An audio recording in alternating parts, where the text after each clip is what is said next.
সূরা আনফাল 2 নম্বর আয়াত। আল্লাহ তাআলার ইরশাদ, মুমিন তাহারাই যে যখন আল্লাহ তাআলার নাম লওয়া হয়, যখন আল্লাহ তাআলার নাম লওয়া হয় তখন তাহাদের অন্তর কম্পিত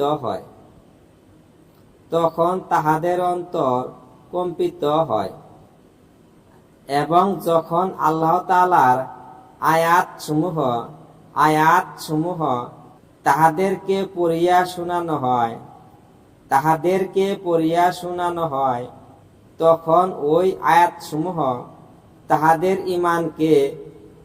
তাহাদের ইমানকে দৃঢ়তর করিয়া দেয় এবং তাহারা আপন রবের উপরই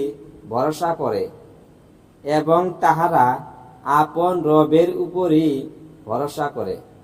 সূরা আনফাল 2 নম্বর আয়াত।